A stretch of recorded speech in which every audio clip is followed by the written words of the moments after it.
This meeting is being recorded. Good morning, everyone. I hope things are good where you're at. I was telling my colleagues up here that it's like I keep waiting for Noah's Ark to sail by. It's been raining nonstop here in Carbondale, and I understand in some places you're getting a little snow flurries and you're expecting a lot of snow. I'm just living in a fool's paradise, expecting it to be just as wonderful as it was when I came in this morning. So we'll hope for the best. I'm very excited for today's presentation. We have three wonderful people to share their experiences, and they come at it from different places, but they all have a lot to offer us. And again, as I said, I think this is very exciting. I had a fun time discussing this with them when we got together to discuss the panel, and I'm sure you're going to enjoy their company and hearing what they have to say too. We have Diana Brawley Sussman with us. She is the director of the Carbondale Public Library, and I know Diana has written and also been on selection committees where she's read different grants and determined who gets the, you vote on these things. So it's not like Diana alone had the power to grant money or not, but so she's seen the process from both ends. And then we have Amanda or Mandy Saia from the Illinois State Library. And she works very heavily with a lot of the grants.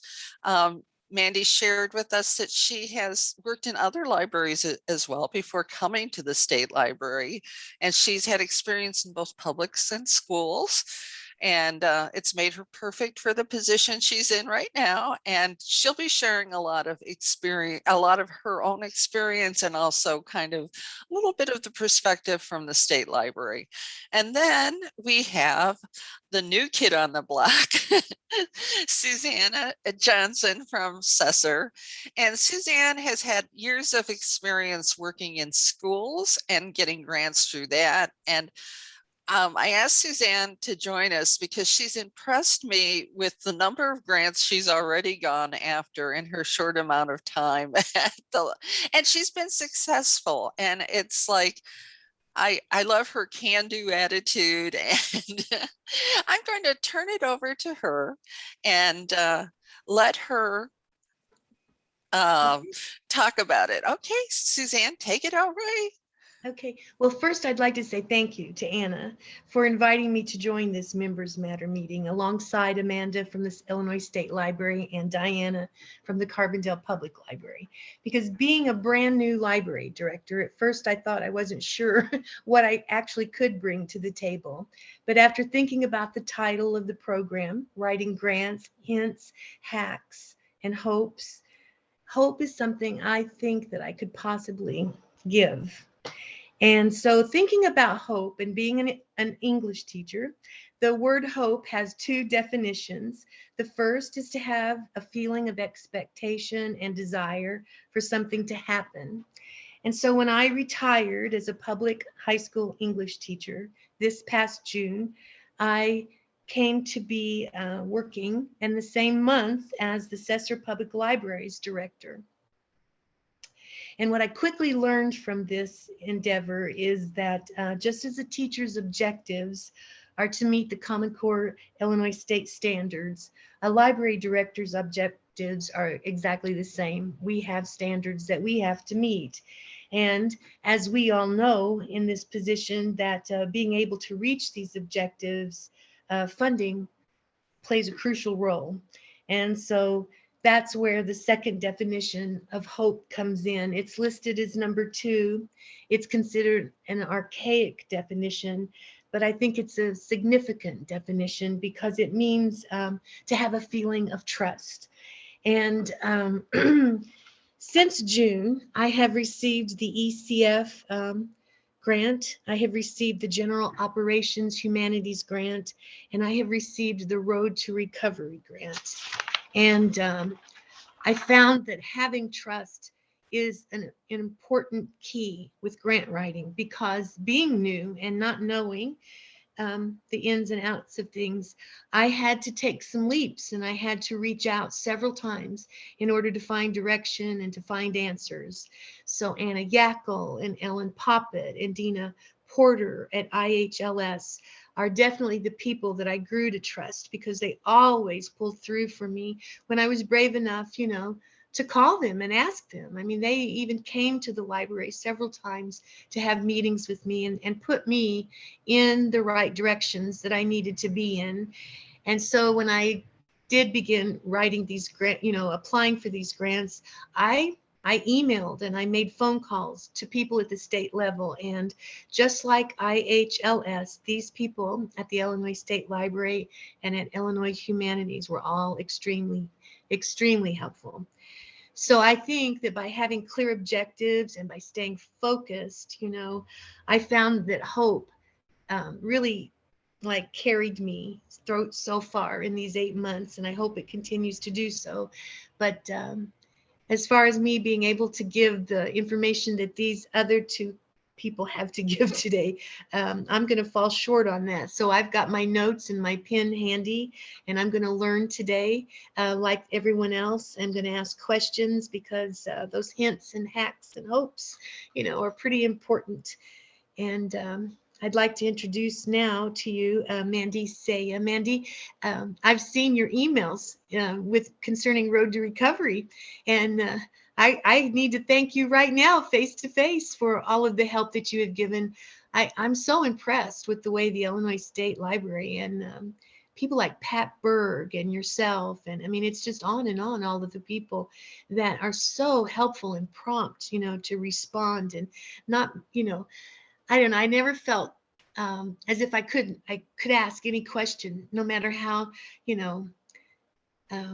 inexperienced that question may have been. So I really thank you.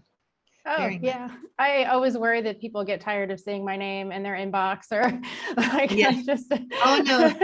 No, I'm happy when I see them. And I really have thanked you for these things, and continue, because there's more reports that have to go, and I may be asking more questions again. So thank you. I'll talk about that. Don't worry. Okay. All righty. All right. So I'm going to go ahead and screen share. I'm going to try to. We'll see how this goes. All righty.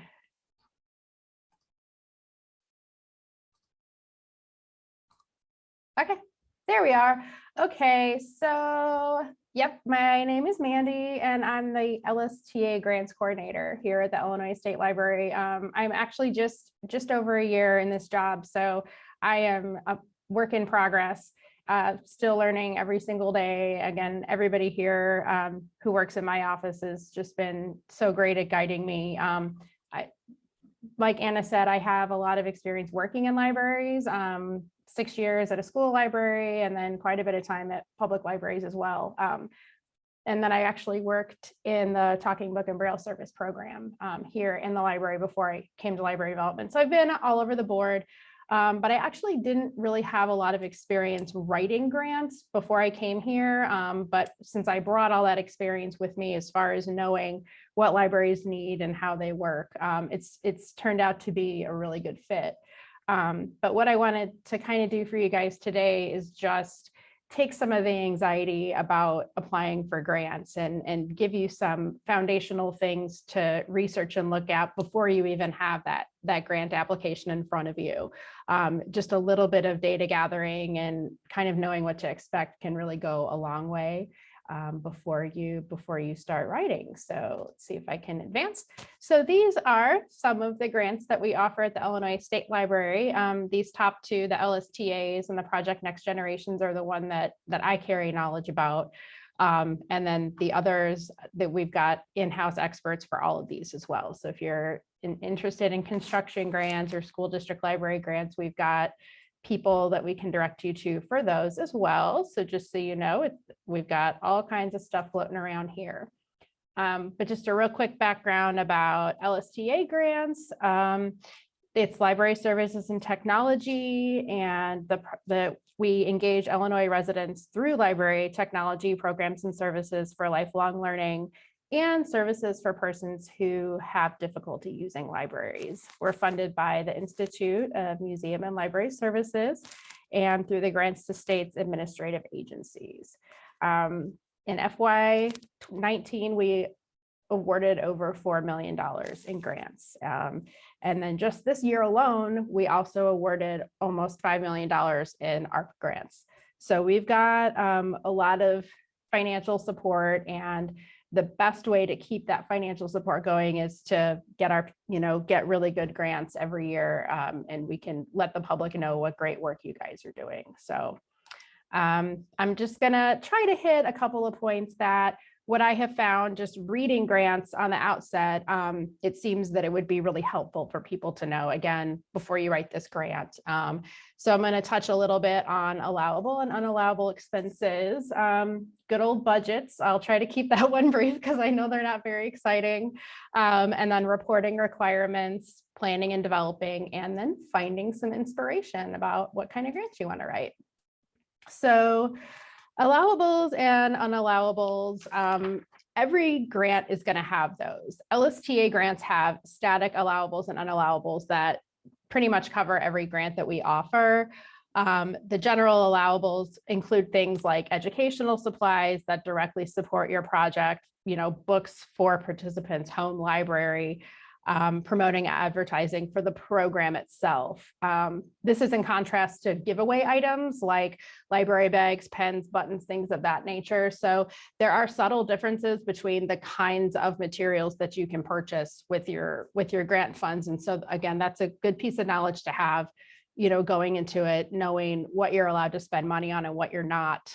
Things like transportation costs and admission fees. You can use transportation and admission for program related things. Like if you're having a STEM program, you can take a field trip to a science museum and use funds to pay for that, but you can't take your staff to a library or a baseball game when the library program's over. So again, just another really subtle difference. And the one thing that we found specifically with the ARPA grants, but that I think is going to be really useful for everybody is SEPA compliance. If you are planning on purchasing any kind of technology with your funding, your library has to be SEPA compliant. And I really had to learn a lot about that very quickly. With ARPA grants, there was a lot of opportunities, as Suzanne probably knows, to purchase technology. But some libraries did run into that issue where they had written this really wonderful grant and then found out that they weren't SEPA compliant. And so there was, some work that needed to be done. And some of them simply just, their board wouldn't let them become SEPA compliant. And so they didn't get the grant. So I really encourage before you start any program where you're going to purchase technology to make sure you're SEPA compliant. And I actually found out that before adopting this internet safety policy, schools and libraries must provide reasonable notice and hold at least one public hearing or meeting to address the proposal. So that is something that could take quite a bit of time and really set you back. So check that SEPA status before you go any further. In our initial little meeting about this presentation, there was some talk about using grant funds for advertising and having that kind of baked into your grant.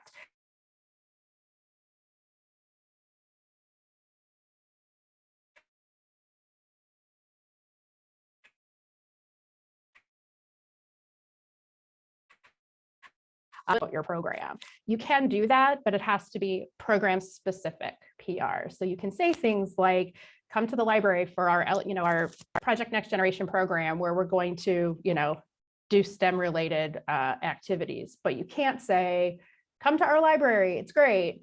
So really, if you're writing your grant and you're wanting to talk about PR and advertising, really make sure that you tell us exactly what it's going to be used for. Or again, it might discount you, or we might, not fund the application based on the fact that you want to use, advertising just for your library. But if you have any questions about that, obviously give us a call, because like I said, that's something that can be a little bit slippery for some people. One of the last things I wanted to talk about, I don't think Rita Stevens is here today. She was supposed to be, but we've got some weather issues. But Rita's our PNG coordinator. And one of the things that she runs into is something she calls age creep. And so if you're writing grants that have age-specific restrictions, that's really something that we want to hear about, how you're going to keep that age group specific restriction constant throughout the life of your grant. And some of that happens when, if you're holding a program or you're planning a program that's kind of open to the public, or like, you know, I definitely don't recommend saying like, oh, we're going to throw this party or we're going to throw whatever. Parents are allowed to come. It really needs to be, this program is going to be for 8 to 10-year-olds. P&G is the one, like I said, that really comes to mind, but always check those allowables and unallowables and really study them prior to writing your grant to make sure that you don't come up with this amazing idea and then find out that half of it isn't even allowed. And a final word about this. So these are kind of, like I said, the allowables and unallowables that go across the board for LSTA grants. But as Suzanne might have found out, or anybody who wrote an ARPA grant this time around, we had 3 separate ARPA grant offerings, and all 3 of them had different restrictions for technology purchases. And those, some of it did, I apologize. Those did create a little bit of confusion, because for like the Expanding Digital Inclusion grant, you could only use your technology purchases for circulating items. And so that was a caveat that some people did miss. So just really study them closely and make sure that you know exactly what it is that you're allowed to do with that funding before you write your grant. All righty, time for budgets. So LSTA grants are reimbursable grants. And for those of you who have had experience with this, you know that you spend your funding quarterly and you request reimbursement. But there are cases when libraries are simply not able to do that. They do not have the money up front. And so especially if you're writing a grant that is for funding that is way more than you have in your coffers, let us know, and we will work with you on that. And we have done 100% upon execution. And so that way you just have to, you get the money up front and then you just write your quarterly reports and let us know. So know exactly how much money you have to put up front before you write your grant. And if it's too much, then, you know, don't let that be a barrier. Call us and we'll try to work with you. As far as writing the budget itself and telling us what it is that you want to buy, what I will say is, after reading 200, 300 grants in the last year, the one thing that is so helpful is to have really specific breakdowns in your budget of what you want to buy. And think about it this way, if you were a grant reviewer and you got 2 applications, one which says we want to buy computers and another which says we want to buy 5 new computers at $500 a piece and a $300 printer. That might seem tedious, but that's what we want to see. That really, really helps us fully understand the scope of your program. And it's also going to help you when it comes time for reporting. You're going to have that application to look back at and say, okay, I did purchase these exact things this quarter, so I can just tie it to my application. And what's happening right now is a lot of things that people said they were going to buy are unavailable, or they're going to, you know, they're sitting on a boat somewhere waiting to get here. And so it's good to, you know, have that to refer back to and say, okay, I actually allotted $500 to spend on computers, but my computers aren't going to come. So I can take this $500 and see what else I can buy within the scope of my grant. So please be as specific as possible when you write our budgets. It won't be too tedious. We'll appreciate it very much. And this is supplies versus equipment is something that I consistently see across the board that is confusing. So I really wanted to touch on that for everybody today quickly. So in our specific LSTA grant application, there's a slot for supplies and a slot for equipment. Simply put, anything can fit into one of these 2 categories. If something is equipment, it is over $5,000 per unit. So if you plan to buy 5 computers and they cost $1,000 each, even though that's $5,000, each computer is a supply. If you're buying 1 computer that's $5,000, it's equipment.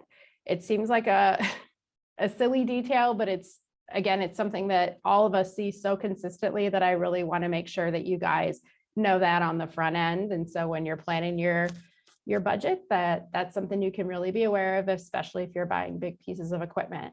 And the very final thing I want to talk about are contractual agreements for services. Again, with our ARPA grants, we had a lot of folks buying hotspots, which was a really great use of funds. But a lot of hotspot agreements had a 1-year contract, and you have to prorate your contract for the life of the grant. So if it goes before or after your grant is over, your library is going to be responsible for that. So really be aware if you're applying for anything with a contract, just to make sure that you prorate those. But of course, just call us and let us know, and we can help you walk through that. So recording requirements are something that a lot of you have probably already done. But what I find, especially for first-time grant writers, as they have spent a great deal of time planning and a great deal of time implementing their program, and they'll get that report for the first time and have never looked at it. And so it can be a really daunting process to know what to say, especially if you're not requesting reimbursement. If you're just like, we haven't spent any funds, we still want to see what you did. So if you're doing a planning, if you've done ordering, but things, the money hasn't come through, or you are aware that some of your supplies are sitting on a boat somewhere waiting to come in, you have something to write. So I really, really encourage you to familiarize yourself with the reporting forms before you ever write your grant. That way, you can sort of bake in any statistics that you're going to be able to gather. So I'm encouraging you to kind of think backwards on that and just like go to the very, very end of, when your grant is over, what it is that you're going to need. If we see that stuff within your application, it's very impressive to be like, I'm prepared to give you all the data that I need. In our application, we have a project schedule. And what I really recommend is budgeting time for reporting requirements in your project schedule.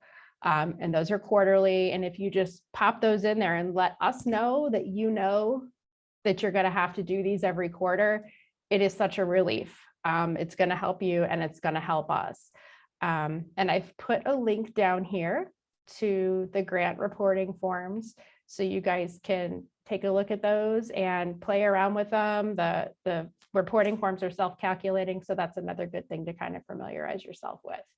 And one other thing, because PNG is such a big part of our LSTA programs, the Project Next Generation grants require a post-project report. Absolutely, if you're planning on applying for PNG, take a look at those post-project reports. And again, that's something that once you have a full understanding of what you're going to need for that report, you can let us know in your application how you're going to give us that data. And the outcomes and methods are a really good place to do that. All right. Planning and developing. So now we're getting a little bit closer to, you've done kind of some of the boring stuff. You've gone over your budget sheets and your reporting requirements. You can start having a little more fun and thinking in earnest about planning your programming. But again, on the front end, before you get that application in front of you, I really encourage libraries to become active on social media prior to any of this, because what's going to happen is you'll have an audience. And so if you get a grant, it's going to be, you're already going to have all these people ready and waiting to attend your events. You'll also want to identify your target audience. So again, with Project Next Generation or something with age restrictions, you'll kind of know, okay, I need to be thinking about the kinds of programs that 8 to 10-year-olds will attend. Once you have an idea of what you want to do, identify your staff. On our applications, there is an administrative capacity section. And again, this is a place where no detail is too great. We love to know not only who's going to be administering the program, but who's going to be writing those reports, who's in charge of, requesting reimbursement and things like that. It is such a valuable piece of information to be able to put into your application, to know exactly who's going to be doing what. And what we have found over the last couple of months is that whenever possible, plan for things like weather and staffing shortages. I know that that's going to be really hard for some of the smaller libraries, but even if you have one backup person to say like, oh my gosh, I'm out with COVID. Can you file this report for me? That's not, at this point in time, being able to throw that into your application and say, so-and-so is in charge of this project. However, we also have somebody else who's going to be able to support us if something crazy happens. And finally, talk to your patrons in your community, which I know so many of you are so good at already, and let them tell you what kind of programs they want, because that's really when it comes down to success, is making sure that you're building a program.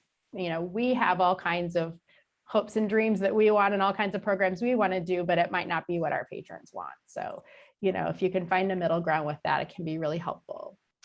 And I had Karen Egan ask me to put this in here, and we just very recently had to pull a list of all of the projects we did in the last fiscal year for a legislator who wanted to see what libraries got what kind of grants. And sometimes libraries will just put Project Next Generation as their grant title, which seems okay. But when you just have a list of libraries and the names of their grants, and a whole bunch of them are just Project Next Generation, it doesn't really give anybody a sense of what kinds of projects Project Next Generation had, or what kinds of projects Road to Recovery had. So if you have an attention grabbing title, it's going to be so helpful. And it also gives us a sense of, like, when we're reading your grants, like, there's that pop right away. You're like, oh, I'm going to be looking for what this STEM programming is going to look like, or I'm going to be looking for, you know, this art-centered program that we really want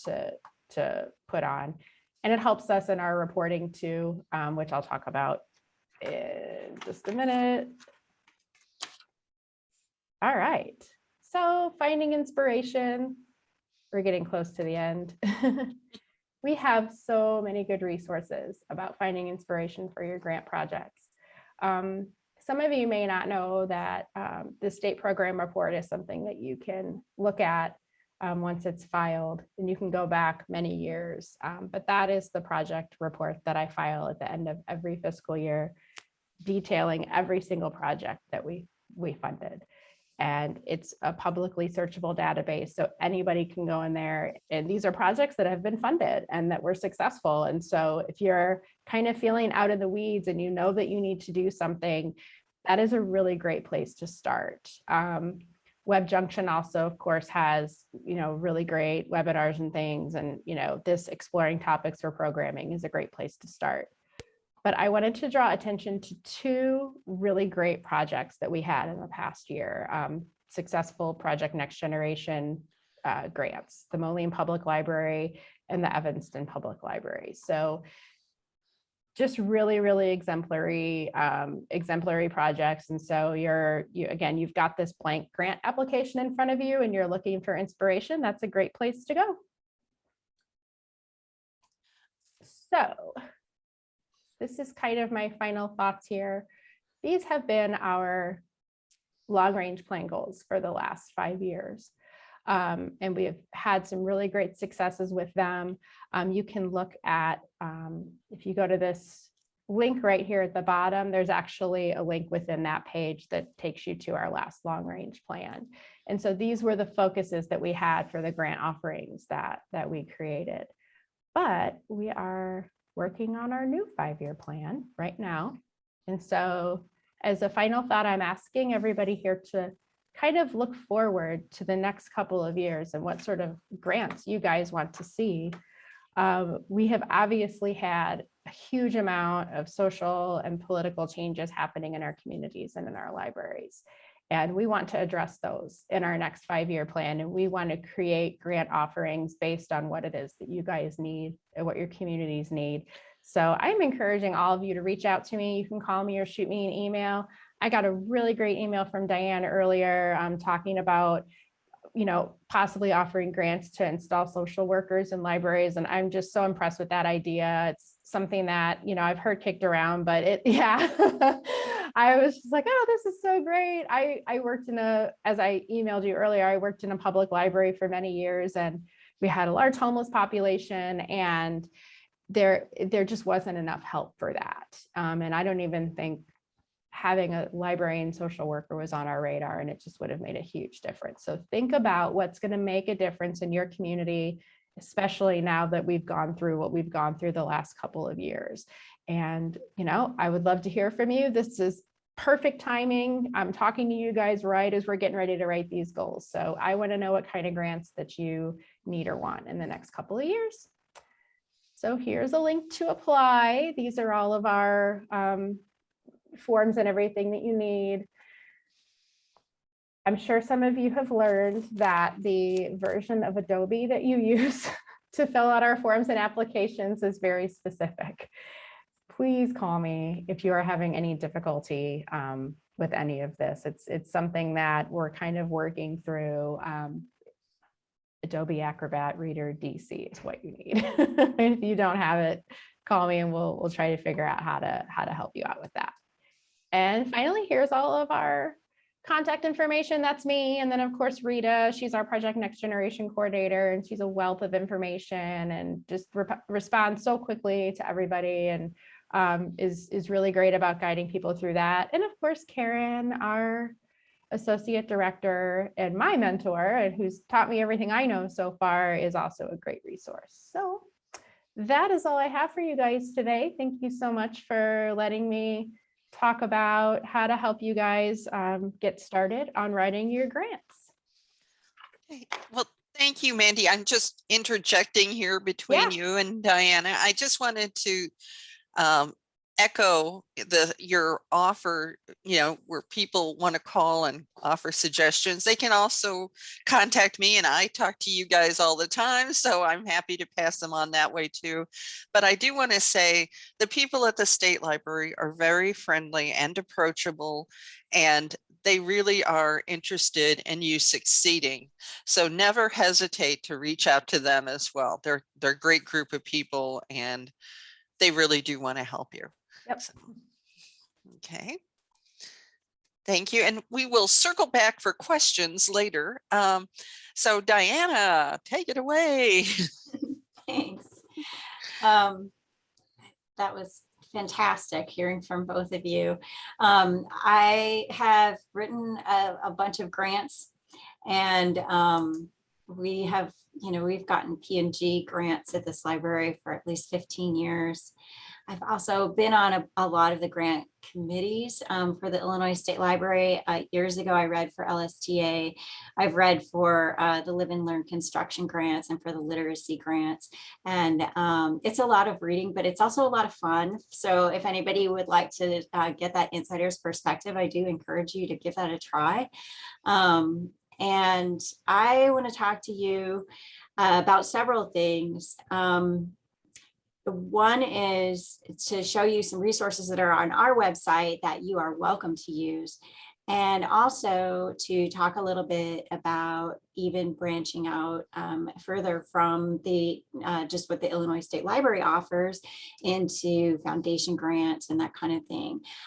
Everybody writes their per capita grant. Some people write for equalization and aid, and so that kind of gets your feet wet. That's what grant writing is like. And sometimes grants are more complicated. Sometimes they're even simpler.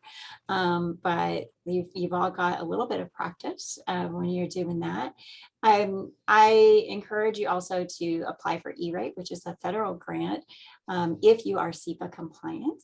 And if you're intimidated by E-rate, which I am, there are the system can point you toward some E-rate consultants who can actually write your E-rate and manage that for you, usually for about a 10% off the top. So E-rate covers 90% of my internet bill every year here at the library, and has paid for some cabling and some other things. So it's really a good deal, and I feel it's worth the price of our consultant by far.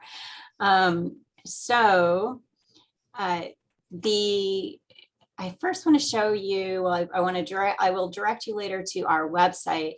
I want to point out, if you are interested in writing grants from charities, from foundations, sometimes they require a 501c3. I do have, and many of you may have this, I've sent it out on the listserv before, but feel free to ask me if you want me to send it again. Let me pull this over. Oh, if I can get it all the way over. Can't. There is a, I'll just tell you that the Ansel and Glenk law firm has just a one-pager that talks about that, yes, libraries are tax deductible organizations that you can give a tax deductible donation to. Sometimes they just need some evidence that that is the case. So you also can, if they insist that you need 501c3, you can go through the Fund for Illinois Libraries. Is everybody seeing that on my screen now? On your screen? So the Fund for Illinois Libraries is through the Illinois Library Association. And for, if you become a member, they can kind of run your 501c3 grant through them. So the foundation can give the grant award to the Illinois Library Association through the Fund for Illinois Libraries, and then they take a small percentage and they give you your fund. So if it's, you know, a $500 grant, it might not be worth it, but could be, depends on how you're thinking of it. But if you're applying for a $100,000 grant and this is the only way to get it, it's certainly worth giving this a shot. There's also the Southern Illinois Community Foundation sometimes can do that type of thing for you as well. They are grant funders. They also do education that can help you to feel confident with grant writing and other types of things. They had some funds that went through the state of Illinois, through Healing Illinois, that went through them. They're really lovely people to work with, and they have also sponsored a grant that required a 501c3 that I was writing for another organization as well. So get back to my website here. I want to show you a few things that you can take advantage of. The Carbondale Public Library's website is carbondalepubliclibrary.org. And then under research, you will find grant and nonprofit information. And that is the page that I'm on right now, is our grant and nonprofit information. There are several things here that you can take advantage of. We get this reference question a lot, how to set up a nonprofit corporation. So that actually links to pages created by the Illinois State Library, I believe. There are lots of ways to search for grants. And I also have a sheet of grant writing tips. So I'm going to start with the grant writing tips.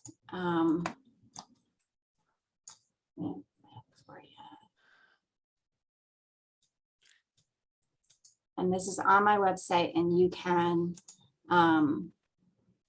it still wants to open up on the other side. I'm going to have to stop this and share the opposite screen. Hold on one second.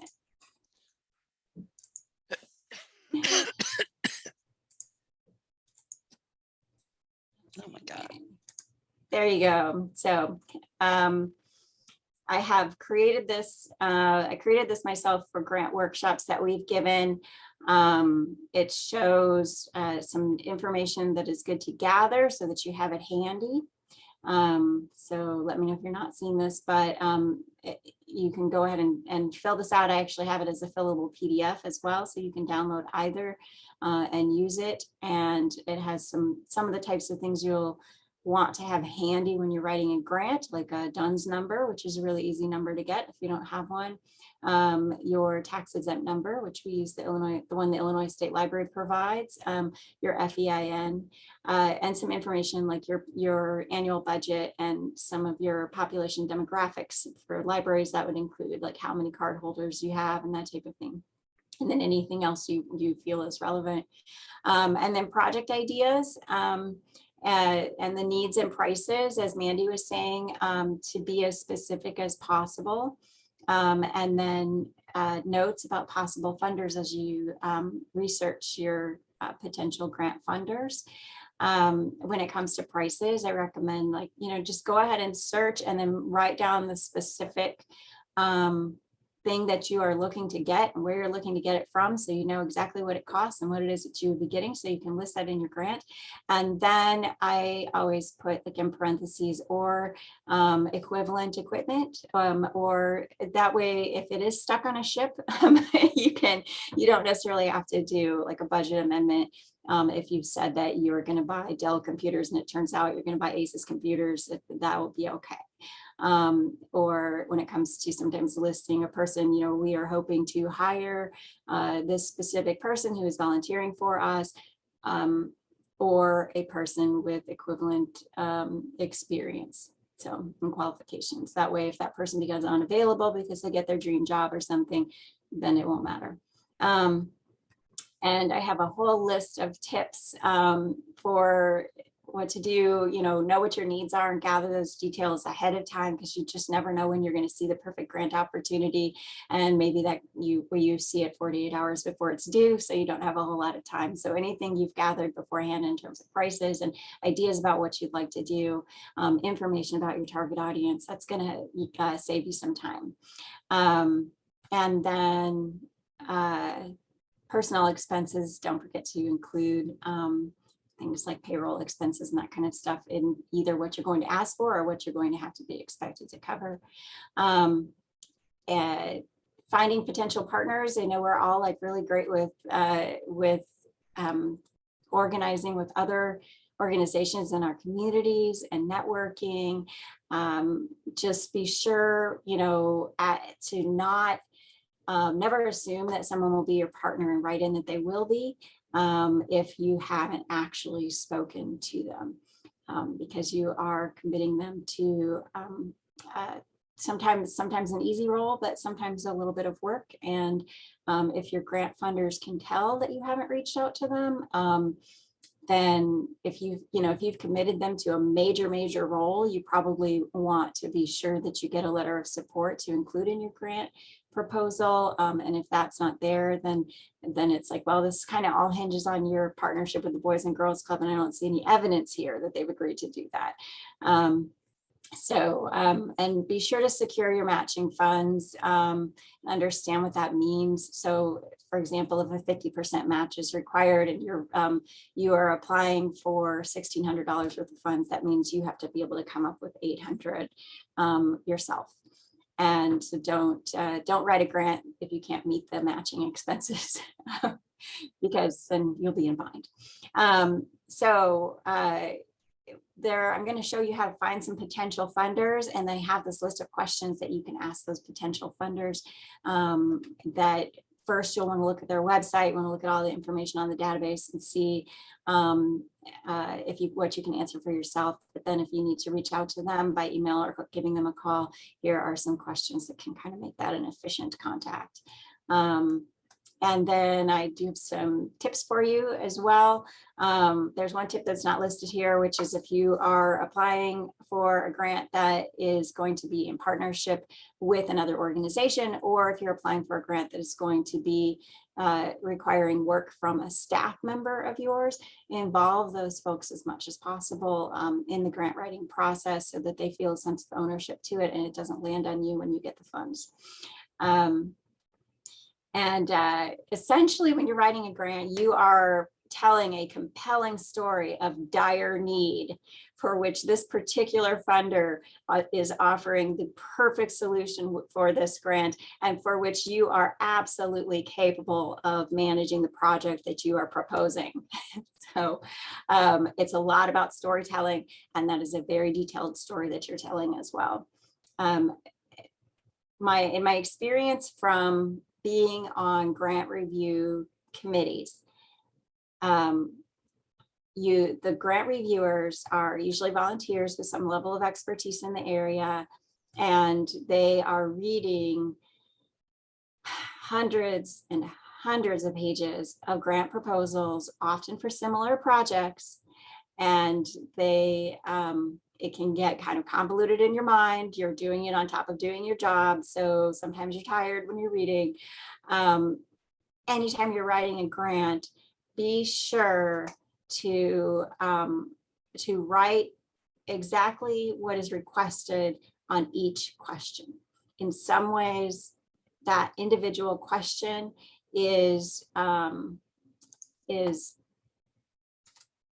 it needs to stand alone. In a sense, that individual question, think of that as its own grant proposal, because when you have a rubric, which you do, which is a good thing to ask for if you can get it from a grant funder, it says, you know, on line 1, you are grading on whether or not they talked about the demographics of their population.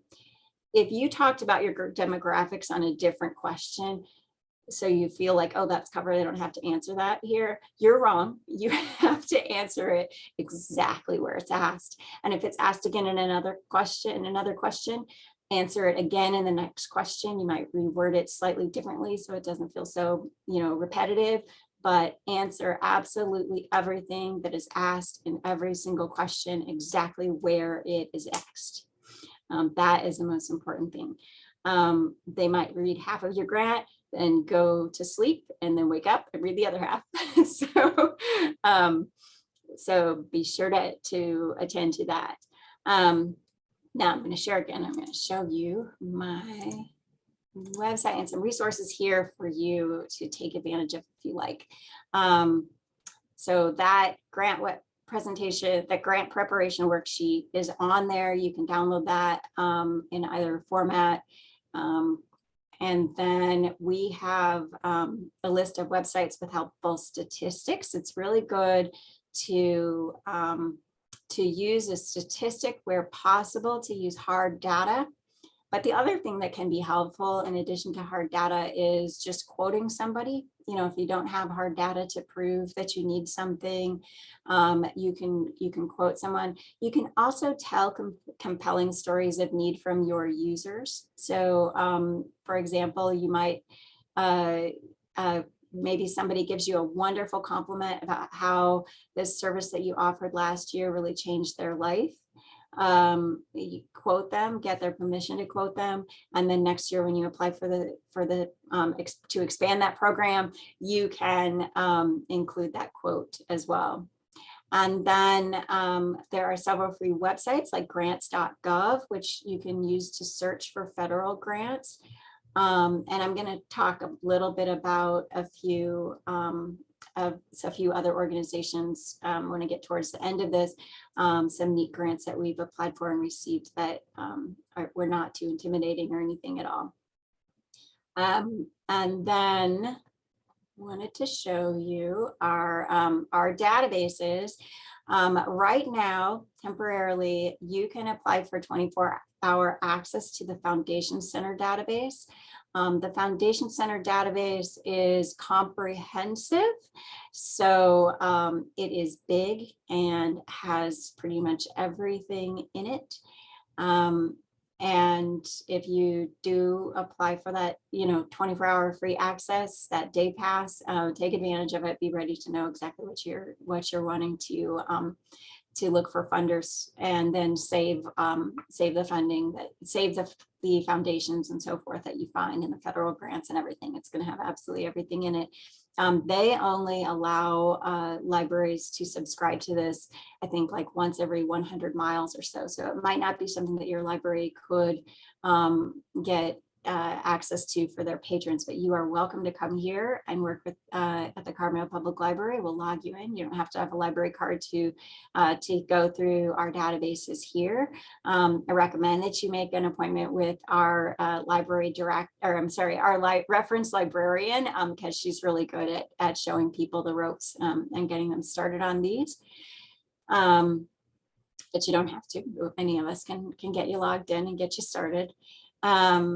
And then that also includes the foundation grants to individuals. And so that's a lot of times you might have people who are looking for a grant to fund their artwork or their research, and the Foundation Center offers a specific database for that.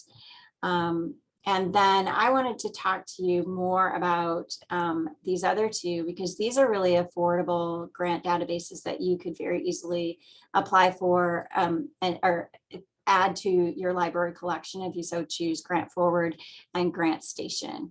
Grant Forward is definitely less than $1,000 a year, and Grant Station, you can usually get deals sometimes through TechSoup, but you can get Grant Station for like $200 or less per year. It's a great thing to add to your collection if you don't already have it. I'll go ahead and show you a quick search in here. So this is Grant Station. They all look a little bit different. I find this one to be not very intimidating or anything. It has state and federal grants and also foundation and charitable giving. So they also have some under help. They have some how-to videos like on how to search and that kind of thing. And those can be really useful for your patrons, for example, if they're sitting down and they are just getting started with this type of work themselves. So this is good for you and also for organizations in your communities that may be looking to get some grant funding. So we're going to find grant makers, and I'm going to start with US Charitable. If you look at US state government and you look up libraries, it's going to bring you to that, to the Illinois State Library's webpage. And show you the grants webpage, and Mandy already talked to you about that. So we're going to look at US Charitable, and there are several ways to search this that are fairly simple. The first thing we're going to click on is national grant makers who give across all states. And then it appears right here.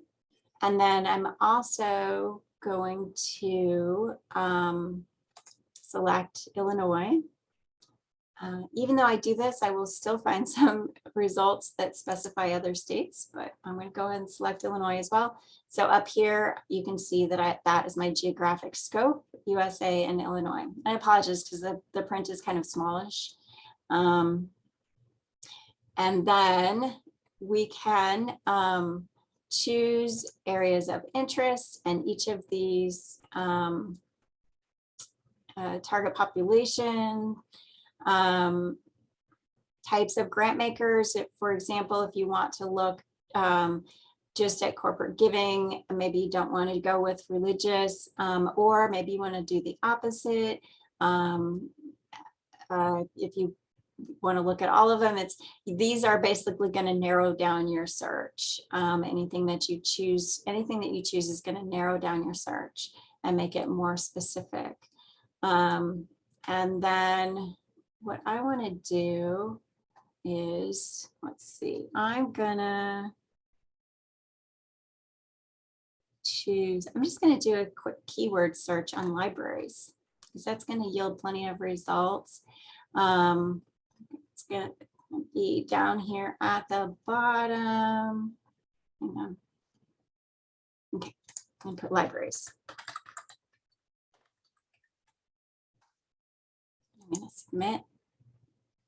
Okay, so now I got 65 results. So I could click on any one of these. Let's see what the Association of Rural and Small Libraries offers. Penguin Random House grants for small libraries, administered through ARSL, Association of Rural and Small Libraries. Application procedures are on their website, and their website is right here. So you can find out more information that way. You can email their profile to yourself. I think that's a good idea, or you can print it. Okay, and it opens up always in a new page. So I'm gonna close that page, and you kind of get the picture of what that's like. American Alliance of Museums, and this is a description of their organization and what they fund. Details, support consists of 4,000 to 6,000, and contact information, their website, etc. So you can find your funders that way. And then ask those questions that are on the form that I created for you. I'm going to go back to my search and I'm going to narrow it down from 65 by maybe choosing some other areas of interest. So let's look at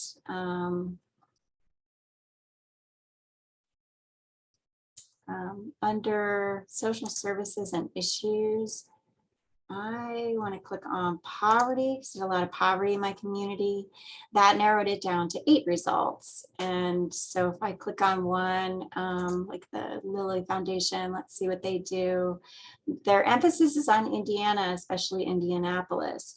So I'm not sure why they came up for Illinois, but that's not going to work for me. But maybe it would if you were, you know, real close to Indiana. It might if you were just like over the border or something, which some of us are. There's the Gates Foundation, some around Racine. Let's see, Cincinnati, Ohio. Let's look at Bill and Melinda Gates and see what they do in terms of helping with issues of poverty. So you can see their global development, global health, United States programs, K through 12 education. So if you look at what they're doing and it feels like they may be a good match, save, you know, print or email yourself their profile, visit their website to get more information. So this is a good way to get leads for grants that might be kind of outside of the realm of what you might normally ask for. And then finally, I want to talk a little bit about, you know, serving on those committees and let you know that if you apply for a grant and you don't get it, don't let it get you down. So save that grant and you can then find another funding possibility for it and use that same information that you've gathered so you can kind of recycle the work that you did. Sometimes there's just not enough money. You know, I've applied for Live and Learn construction grant and I got, you know, perfect score on it. They never got down to my category. All the grants went to the smaller libraries and where there was more need. So I've also served on grant committees or you know, in both situations, served on grant committees and been on the other side of it, where it's like, you know, these 6 reviewers and next year's 6 reviewers may see the same grant differently, you know, so there's a level of subjectivity, even though those grants are really carefully scored according to really hard data, but don't let that get you down. And it's you know, it's kind of a numbers game. I'll say also, you know, try, you know, have somebody read it through and make sure that you don't have any spelling or grammatical errors if possible. You don't have to be a fantastic writer. I've been in a room where I was a grant reviewer and it was one of those situations where the applicant is in the room, which they're not always in the room when a grant is being reviewed. And so they did have an opportunity to answer some questions and people, the question that came up was, you know, this grant doesn't seem like it was written by a very sophisticated writer, and I see some spelling errors, and so I'm not sure that they would be competent to manage this level of project and budget. And the person who was on the other side said, you know, I wrote this grant maybe 10 days into my tenure as a new library director. I have a associate's degree and nothing more. And I, you know, had a completely different job before. And my board asked me to write this grant. I gathered the information as quickly as I could. I'm not the best writer. I'm dyslexic and I'm sorry. But I assure you, we really need this money. It's for our roof, which is literally dripping on my head right now. And, and we really need the money, you know. And so she made that compelling argument verbally to them and she got the money. But you're not always present to make that, to explain where you were at when you were writing that grant. So just try your best to tell that compelling story and to run a spell check on it. I've also had a situation where I was working with a partner agency, and they needed us to be the organization to write it, which is also a possibility for you. Sometimes if maybe you or another organization that you're working with are trying to write a grant for a project, but there's not a 501c among you, but there is a 501c partner in your community, you might work with that 501c3. Well, in this situation, they needed to write with a library. So they had their intern answer all the questions and then gave it to me about 24 hours before it was due. And this was a situation where I was brand new library director, and the intern had written, a full 500 words probably to answer every single question.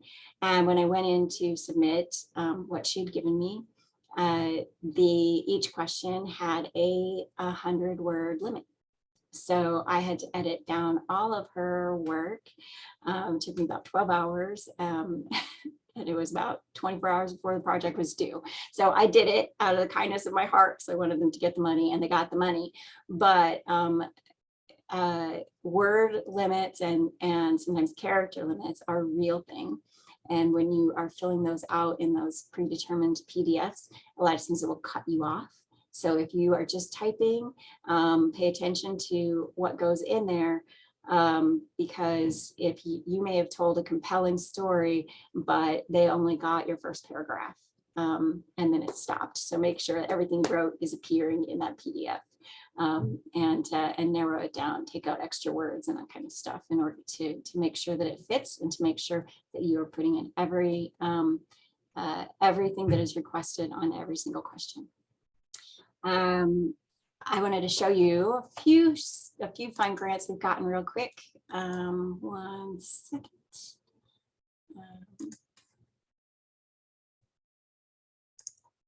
So this is the Ezra Jack Keats Foundation. If you want to write just a little grant to cut your teeth on, this one is lovely. It's a $500 project, and in this one, it's interesting. They don't want you to use any matching funds. They want your whole project to be able to be accomplished with $500, and you have to relate it back to Ezra Jack Keats somehow. So you can do all kinds of crafts and fun stuff. We got asked to write this in partnership with our Boys and Girls Club, and it was the most fun grant I've ever done. We had the Boys and Girls Club kids and seniors from the senior center sit down together and had the seniors tell the kids about a day in their life, and the kids wrote down like 2 or 3 sentences, about what that senior told them.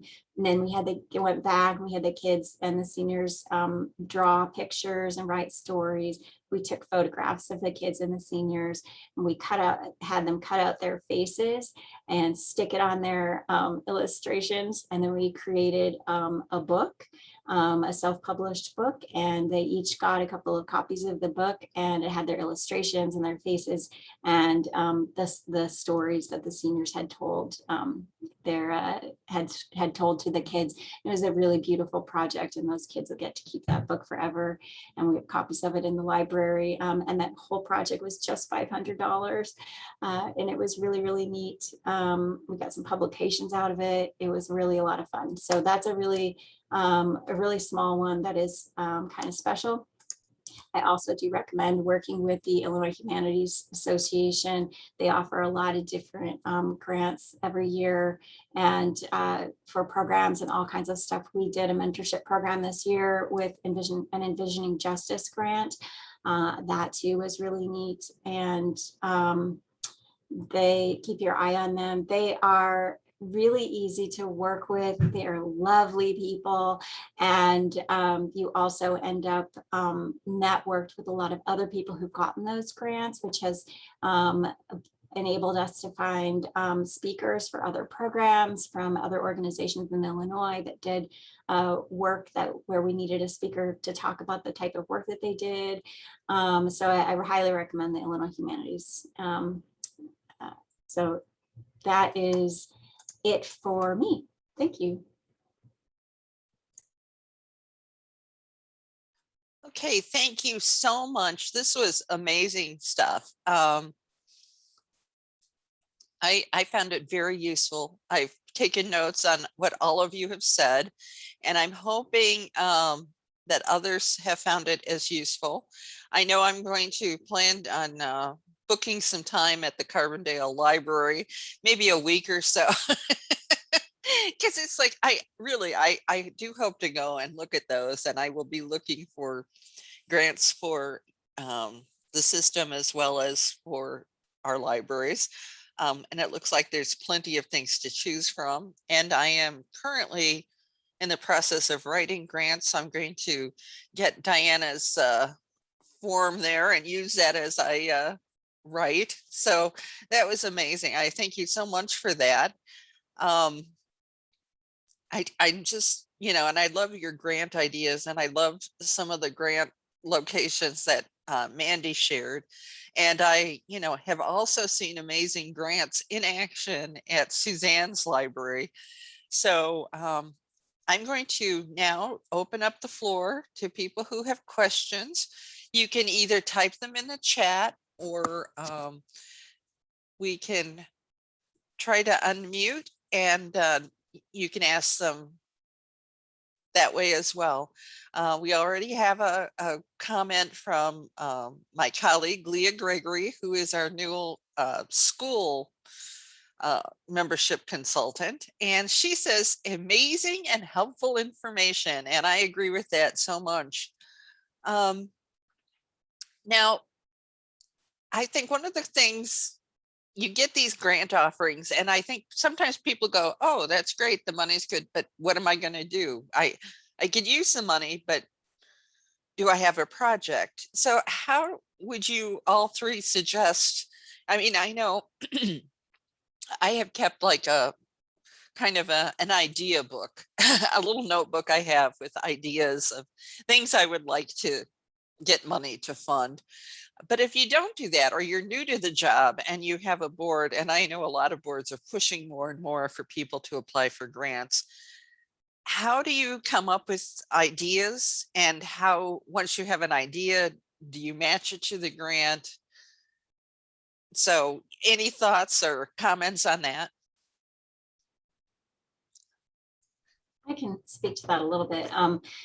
For me, I don't apply for a grant unless it's something I absolutely really want to do.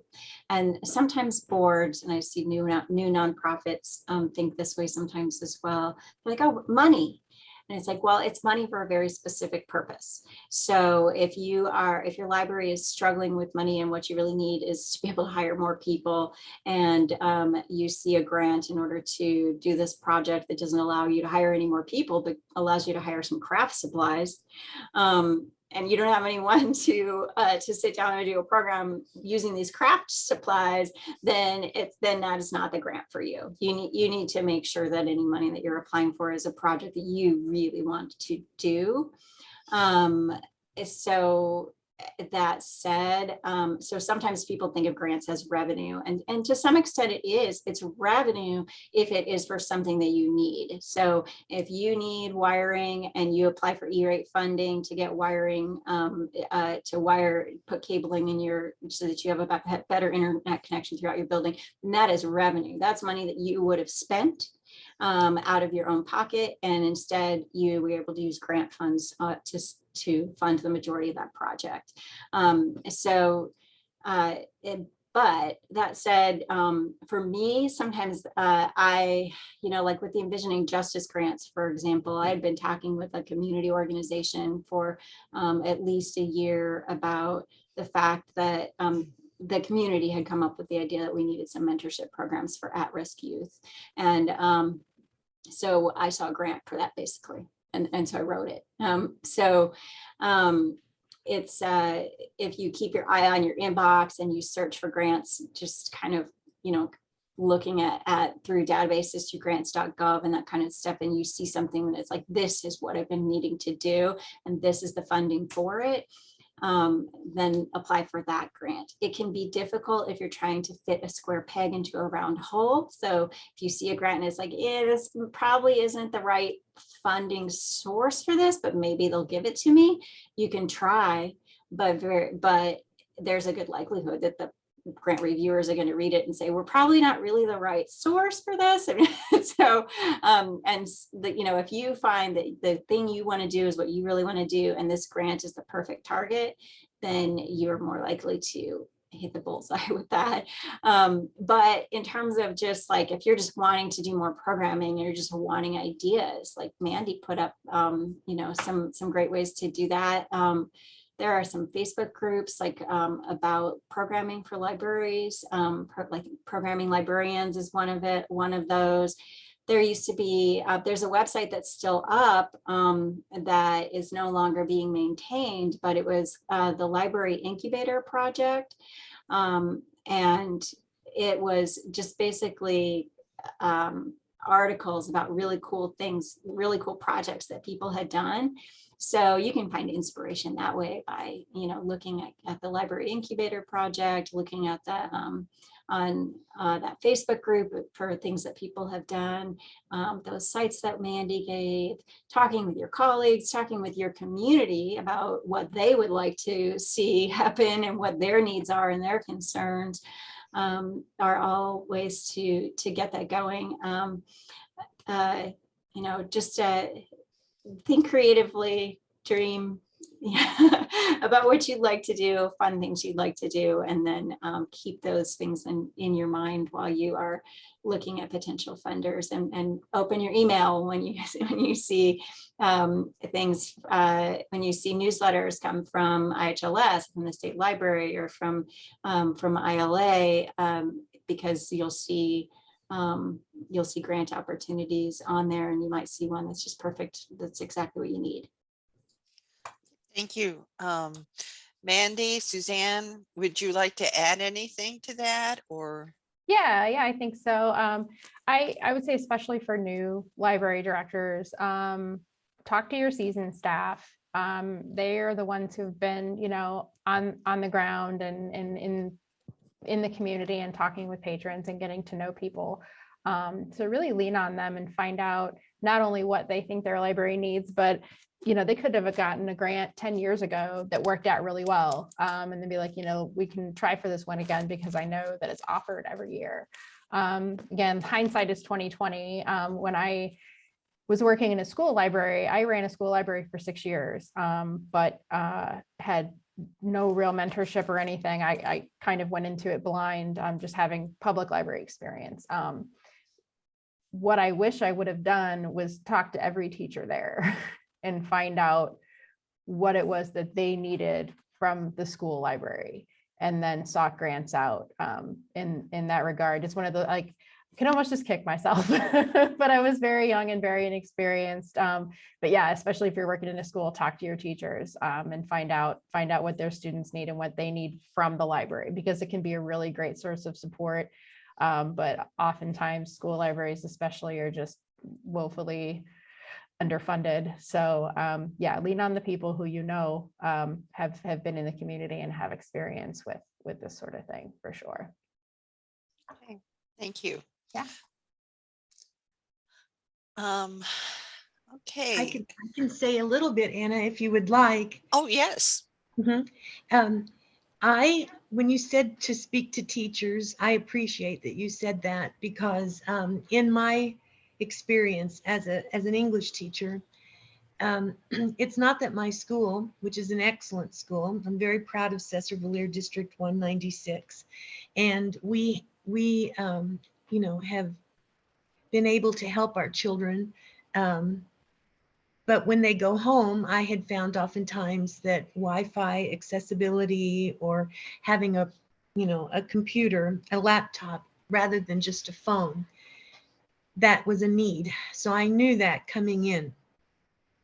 especially when you're grading MLA formatting, that's almost impossible for someone who's just learning that to do that on a phone.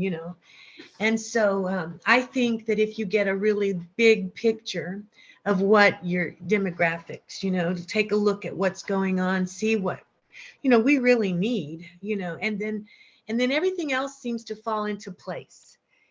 If you're not afraid to start asking questions. And I don't know.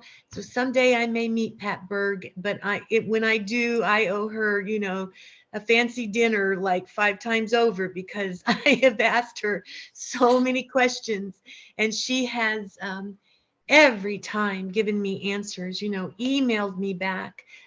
Even the little things like you were talking about, the per capita and the equalization. I was wanting to make sure I wasn't missing anything, as being that my first year, what is coming up? What do I need?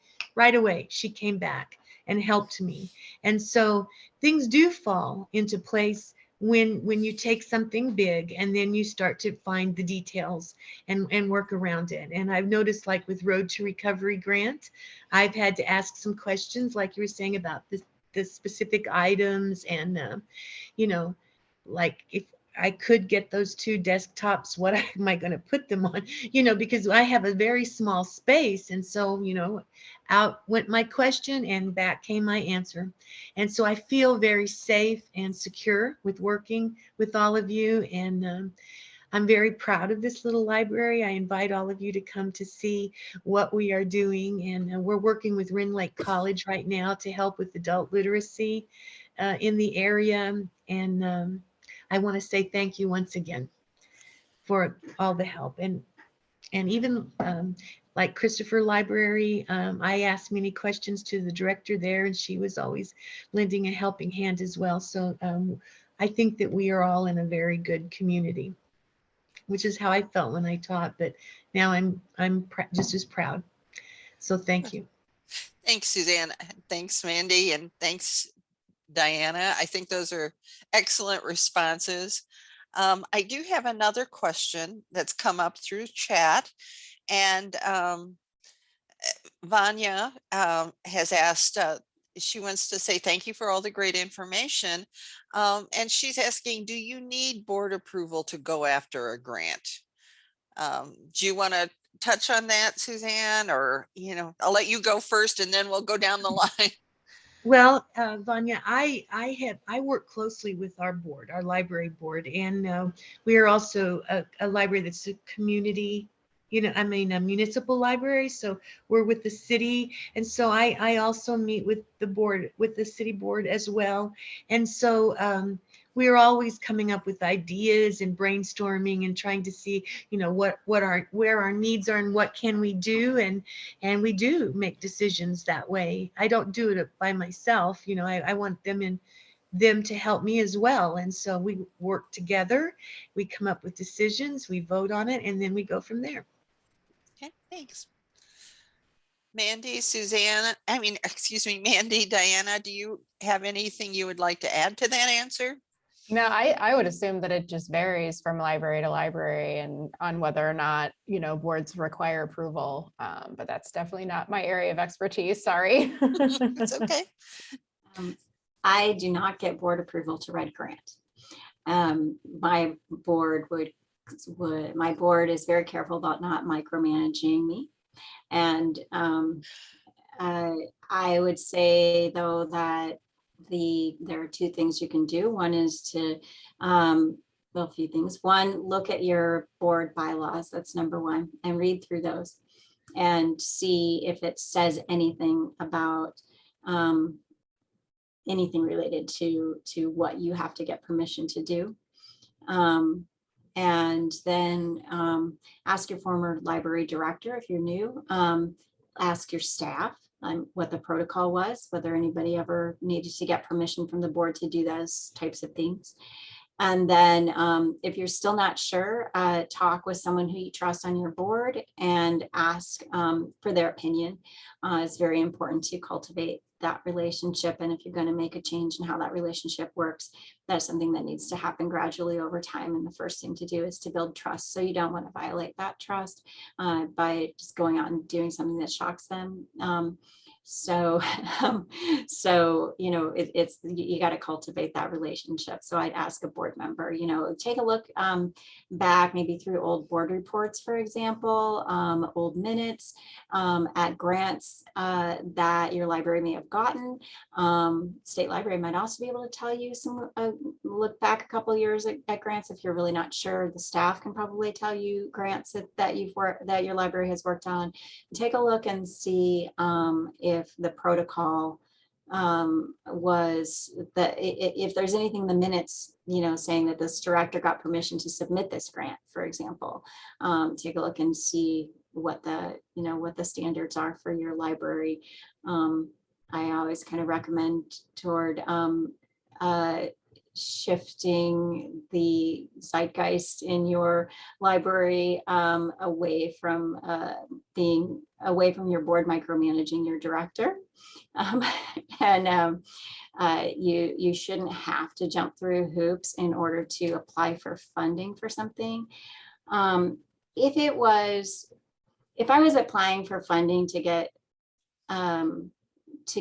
something that would require a lot of money out of our reserves, and then I would talk to my board about that, you know, because you don't want to commit. You got to make sure that you can meet those matches. So if you are required to do a 50% match and you're applying for $100,000 grant, it's probably a good idea to talk to your board and make sure that they're okay with you spending that other $50,000. But if you're applying for a grant that is just going to allow you to do a neat project, it's not going to cost you additional money, then that isn't something my board would expect me to talk to them about. So just big things. I'm not going to, you know, expand my library without their, you know, I'm not going to put an expansion on the building without their permission. but I'm, you know, I would certainly apply to do some type of programming, even if it requires a small match. I mean, I have a programming budget. So if I have to spend some money on my programming budget, but now I get to do this wonderful project, that's not something they'd expect me to do. So feel it out. Well, hopefully, you're working with a budget, I mean, excuse me, with a board that does not micromanage, although unfortunately that seems to be the norm in a lot of cases. But I would hope that in the course of your directorship, you build a relationship with your board. They should never be surprised by what you're doing. And hopefully they will never have you in that position where you're surprised by something they're doing. Hopefully the lines of communication are open and they realize, you know, you're operating in the library's best interest, and you can hope that they are operating in that, under that assumption as well. But yeah, I would say keep, as Diana said, you know, it's like, especially if there's matching funds involved, you definitely have to get the board on track before you go for that. Otherwise, like Diana's going to be building that addition all by herself. So yeah, it's you know, I would say that holds true for any situation, not just, you know, grant writing. But I also think that boards sometimes have the expectation that you're going to be like a money maker for them. You're going to be the rainmaker where you just have like the dollar bills flowing in because you're constantly writing grants. And that is not a realistic view to have, for them to have. And also, I think that they need to realize that grant money is usually for a specific thing and it runs out. It's not an annual thing. It's not going to fund a new employee. It's not, you know, they have to realize the restrictions and the limitations of that money as well. So I think sometimes just having a little conversation about the realities will help. And if you don't feel comfortable having that conversation with your board and you feel like they're pressuring you, please contact me. I'm happy to come and, talk to them. And sometimes, they believe it more if they hear it from someone else. So I'm always available and happy to come and meet your board and see your library. And yeah, so did you have another comment, Diane? Yeah, I just wanted to say I also have an authority to spend policy. Oh, yes, good and idea. That's another one to look at. My board interprets that as not on the front end. Like they say I can order what I want. They just have to approve, spending the money afterwards.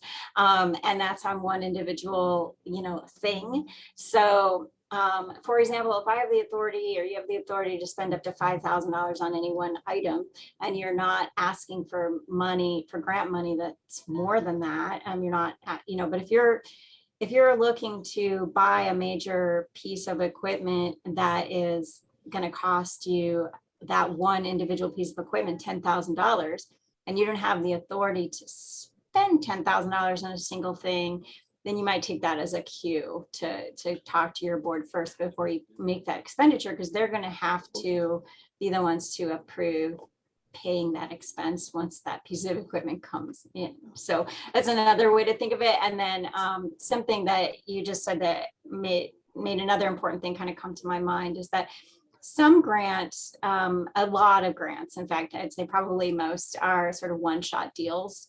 And like you said, you might be able to fund an employee temporarily, get something launched that way, or fund someone for a year or something like that. But typically, if you're trying to get a project started and you're doing it with sort of a one-shot grant, then you're going to have to think about your which you always have to think about with grants, like how are you going to keep this project going? Is it sustainable? And but some grants do give you the opportunity to apply year after year. So for example, you can put an employee in for your per capita grant as one of the things that you're going to spend that money on, and pay for that employee year after year with your per capita grant. And you can do the same thing with Project Next Generation. So if you're looking at a grant that you can apply for repeatedly year after year, then you might be able to do that kind of expense. But in most cases, you're applying for something that's more project based. And so if you're going to hire someone to do that project, if you want to keep them on staff, you're going to have to be able to figure out how to keep them on staff afterwards. Great. Thank you, Diana. And Vanya said, thank you for all of the information. So if there are no other questions, I'm going to let our presenters go about their day. They can either stay with us for the meeting or, whatever you feel comfortable doing. So I do want to say thank you so much. You've shared, all three of you have shared really wonderful, great information that's very relevant. I know I'm going to be using some of this stuff, and I'm sure a lot of our members will be using it as well. So thank you. Okay, now I am going to turn it over to our wonderful IHLS staff, and I'm going to ask Leslie Bednar to speak about what's happening at IHLS. Leslie. Good morning, everybody. I hope you can hear me. I can't turn on my video, which is fine. You're not missing anything. I'm just hunkering down at home waiting for, the ice or whatever it is. We're going to, the frozen precip, right? That's about to occur. First of all, I want to thank again Diana, Mandy, and Suzanne for a fabulous program, for sharing your knowledge and your experiences with grant writing. That's been very helpful. I'm also taking notes because, as I'd like to share with you, we are at our what I think is the most exciting time of our year. This is when we look at our budgets and our operational plan for our system area per capita grant for FY22 or 2022. We like to stop halfway through the fiscal year, and our fiscal year is July to June. So right after Christmas, we look at what we've done so far, and our staff evaluate the operational plan. And then that is the beginning for our development of our FY 2023 system area per capita grant. I like it because it's a time for us to imagine how we might better serve our members, all of you. And many years ago, Members Matter was part of that imagining, and now look at it. So it's a very, I think, a healthy and well-received program. This year, we took a slightly different approach by pulling together staff from across our agency to do what I call think outside the box. We've had several, we've actually been able to meet in person in very large spaces with our staff from all 3 locations and across departmental teams, and plan operationally. Many of these ideas that we generated from that experience will be incorporated into our FY 2023 operational plan and budgets. And that's all due to the State Library by the end of May. So that's a bit about what's going on at the admin side or portion of our staff. Any questions?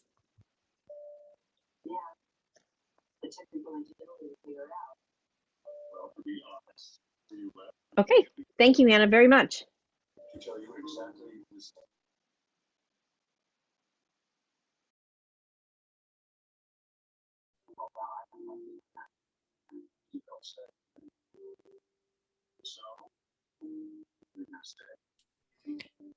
Hey, Anna, if you're talking, you are muted.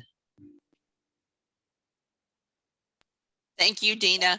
I'm going to turn over the conversation to Pat Berg now. She's with the State Library, and I know the weather's getting really icky up north. So I'm going to let some of the people who are up north speak. So if they need to leave early, they can. Okay, Pat, if you could please share what the state is up to. Thank you very much. We're doing good right now here for the weather. So I'll make this really quick though, so that the rest of your staff can get going on their report. I don't think I can share my video. So I did have a slide I wanted to show, but if that can happen, that would be fine. Just a moment. I'll get that turned on for you. Thank you. Okay. Anyway, greetings from the Illinois Secretary of State, Jesse White, and the Illinois State Library. What a great job the presenters did today. I'm just really impressed with all of that information, and definitely some great resources there. One thing, the school district library grant award letters are ready to be sent out, and we are waiting for final approval. We were just on the verge of sending those out. As many of you know, the rate has been raised to 85.5 cents per student, or a minimum of $850 per library. The public library per capita grant offering wrapped up this Tuesday. 100% of IHLS libraries participated in this. And thanks go to Heartland, and especially Anna, for the strong encouragement and help to libraries in this endeavor. Thank you very much, Anna, and all of Heartland staff. Obviously, our Jake Magnuson and Beverly Kane also worked very hard on this effort. So congrats, we're really excited about that. This week, the annual district library vacancy letters are being emailed to district libraries. We're in the process of getting those out. Many of you are aware of this. It's an annual reminder letter that we send out, but this is an ongoing requirement throughout the year. According to the Illinois Library District Act of 1991, district libraries are required to report vacancies within 60 days to the state library, and to report when vacancies are filled within 60 days. So it is an ongoing requirement. The letter that's being sent as an attachment in this email is outlines what is required and where it should be sent. And so that information is going to be all there in one place. And then finally, I just want to give a shout out to one of the Illinois Center for the Books programs. It's called Read for a Lifetime. And I'm just going to very quickly share this screen. This is the program that I am trying to promote here. It's called Read for a Lifetime.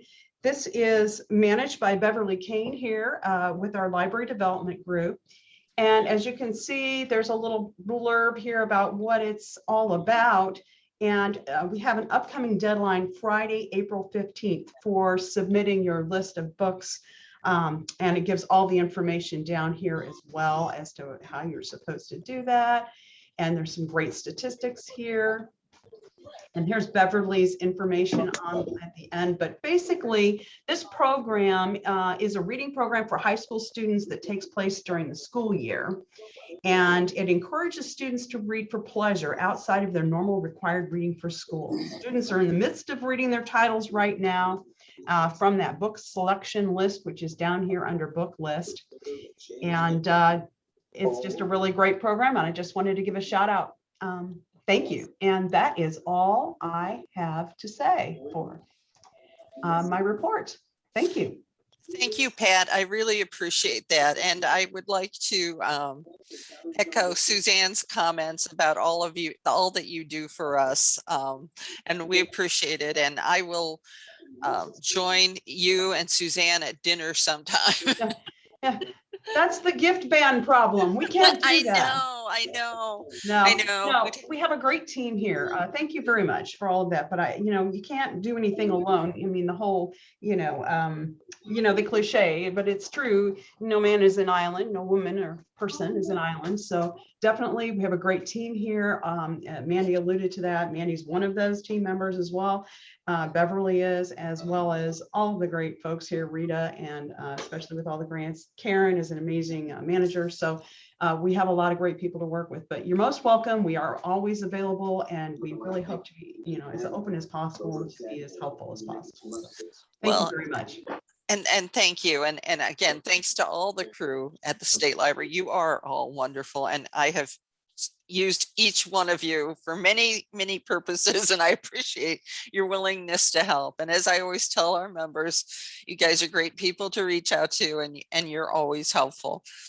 So, and yes, and you seriously, you do have a very strict gift ban where you can accept nothing. We've tried to give you guys even chocolate, and you can't accept that. It's just awful. But anyway, thank you. You're welcome. Okay, now the next person I'm going to call on is Dina Porter to talk about the share updates. Good morning. Sadly, I cannot say I hope everyone is enjoying this beautiful day. Yesterday, it was roughly 65 degrees down here in Carbondale, and today I am hoping that my car doesn't float away because it's raining so much. For share on April the 4th, we were having our 10th birthday party. We're going to do this birthday party in a virtual setting. The party is going to feature comedian Sterling Hill and magician Keith Dougal, and hopefully I did not mispronounce his last name. We have some great prizes to give away. This is going to be a really fun event, so we hope everybody will be able to attend. And again, that's on April the 4th. Cher is also working with demos for the Baker and Taylor Collection HQ EDI analysis tool. That's a lot of letters, I know. Those demos are currently scheduled for March 1st and March the 3rd. This program supports a collection diversity audit with tools for gap analysis and data-driven metrics so you can see what you need to better meet the needs of your community. We are also working with McNaughton for a book leasing program, and we have demos scheduled for March 8th, March 10th, and another one scheduled for March 30th. This is a new innovative program to expand centralized purchasing for our libraries for our community. The program will include an automated standing order style program for best-selling titles available through 2 unique packages. There's a small plan, which is about 60 books per year, that equals 5 books a month, or there is a large plan with 120 books a year or 10 books per month. All items will come fully catalog processed, the whole shebang. That includes barcoding and spine labels. The price for each plan will include shipping to shipping to share at our IHLS hub in Edwardsville, and then we will farm them out to the libraries. This package is custom to share and are smaller than any package that BroadArt is currently offering. Again, we have demos scheduled for that. You can register for the share birthday party, the demos in L2. All the information is there. Another thing we're having on February 2nd, so 2/2/22, we have a lot of questions about reports. What reports are available in the canned reports in Polaris, what you can do in Simply Reports. So we are offering a reports class on February 22nd. And again, you can register for that reports class in L2. Earlier, Diana quickly mentioned regarding checking your email from IHLS. We have found that many libraries that use Gmail or other email services like Gmail, the emails that we send out tend to go in the junk or the promotional folder. Since we use MailChimp to push those messages out, we found that Gmail, Yahoo, those type of services think that we're not sending out, quote unquote, real emails. So they tend to automatically go into those junk or promotional folders. But if you dig through there, you probably are going to find some of our emails that we send out, especially like our monthly newsletters, things like that. You can mark those as unjunk or not promotional, and you should then get them in your regular email feed. I think that's all I have to go over. I'm sorry, real quick. I ended up doing the reports here very last minute. So if you have any questions, I will be happy to answer those if I can. Okay, thank you, Dina. I am looking forward to the big celebration. I mean, know. Who wouldn't be? That sounds very exciting. 10 years, hard to believe. Well, and I'm so glad you're doing the reports class too, because I know, especially with the recent reports that everyone has had to turn in, there's been a lot of questions about that. And if you are new to using Simply Reports, it can be a little overwhelming. The layout's a little wonky, but I assure anyone, once you use it a time or two, you will be a pro, and you can use it to your heart's content, and you find that it's actually kind of fun, kind of filtering out what you need, what you don't need. So like I said, that class is going to be on February 22nd. Space is limited. I think when I looked earlier, there were maybe 14 spots left. So if you are interested, be sure to hop on over to L2. It is being recorded, and it will be up on the Share Training portal once the class is over. So if you can't make it, because I think it's in the morning, if you can't make it, it will be recorded, and then you'll be able to watch it at a time that's convenient for you. Perfect. Thank you so much, Dina. Thank you. I appreciate that. I am not sure there's anyone from delivery participating. I'll give it a few minutes and see if anyone pops their head in.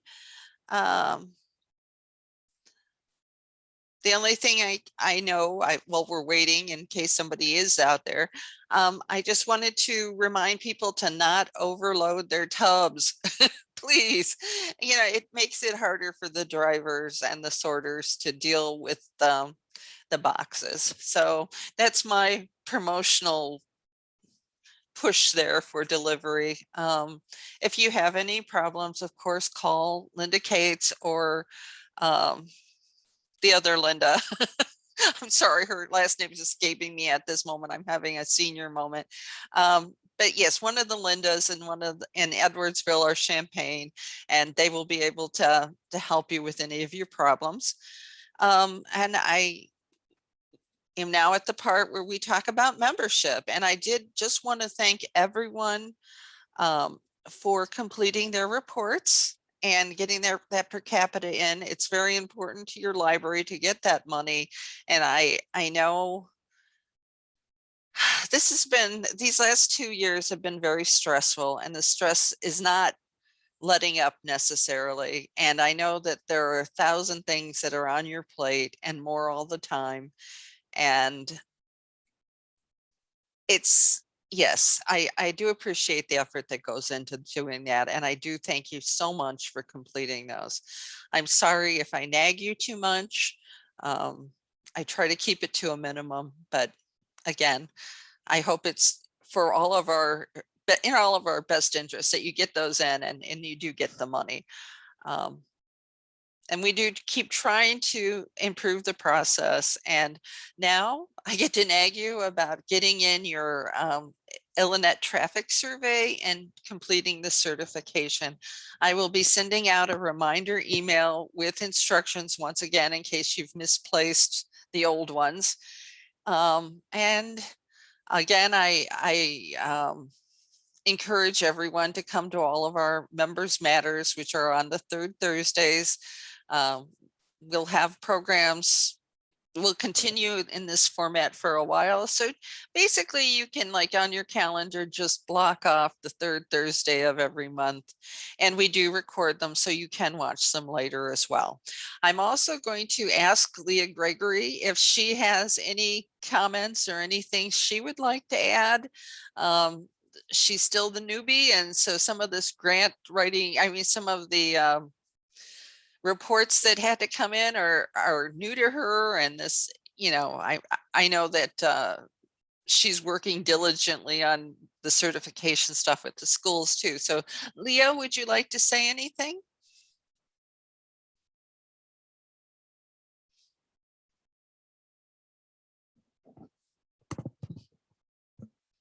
Sorry, I always forget that. I don't have anything to add. I just wanted to say hi to everybody, and I'm here if you need me for anything, and some of you will definitely be hearing from me. So thanks so much.